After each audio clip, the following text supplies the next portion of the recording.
वसुधैव कुटुंब रूपी परिवार वर्ग को मन नमस्कार। पूर्वर आमे जातकरु राजयोग विषय जानिथिलु। आज आमे जानिबा हस्तरेखारु राजयोग विषय, अर्थात हातरे मस्तकरे बा पादरे केउ प्रकार रेखा थिले व्यक्ति राजसदृश होइथाय।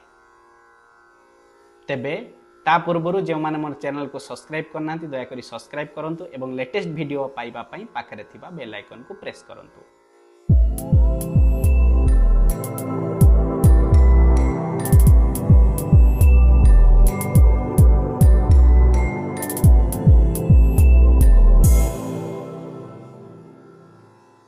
सर्वप्रथमे जनने प्रबलो यस्य राजयोगो भवेत्यदि करे वा चरणे अवश्यम राजचिह्नं प्रजायते। अर्थात जन्म समय जदि राजयोग प्रबल होइथिबो तेबे हाथ किंबा पादरे निश्चित राजचिह्न होइथिबो।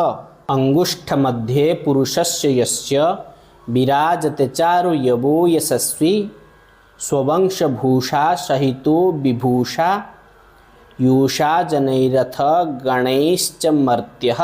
अर्थात जो व्यक्तिर हातरे बुढ़ा आंगुठी मझिरे बड़ जबचिह्न रहिबो सेही व्यक्ति विभूषण युक्त अर्थवान एवं यशस्वी होई निजर वंशर भूषण होइथाय। वैशारीणो वा तप वारणो वा चेद वारणो दक्षिण पाणि मध्ये सरोवरम चा अंकुश एव यस्य वीणा च राजा भुवि जायते सह। अर्थात जो व्यक्तिर डाहाण हातर पापुली रे माछ छता हाथी जलाशय अंकुश वीणा इत्यादि चिन्ह थाए सही व्यक्ति राजा होइथाय। एहा परे मुकुर शैल कृपाण हलांकितम करतलम कील यस्य सो वित्तपः कुसुम मालिकया फलमिदृशम नृपतिरेव नृपाल भवो यदा। अर्थात जो व्यक्तिर हस्तरे दर्पण पर्वत खंडा किंबा लंगल चिन्ह थिबो सेही व्यक्ति धनी होइथाय। आहुरी मध्य जहार हस्तरे माळ चिन्ह रहिबो सेही व्यक्ति प्रचुर धनशाली होइथाय। करतले अपि च पादतले नृणाम तुरंग पंकज चाप रथांकवत ध्वज रथासन दोलिकया समम भवति लक्ष्म रमा परमालये। अर्थात हाथ पापुली किंबा पाद तले घोड़ा धनु चक्र ध्वज रथ आसन किंबा पालिंकी भली चिन्ह थिले व्यक्तिर घरे महालक्ष्मींकर निवास होइथाय।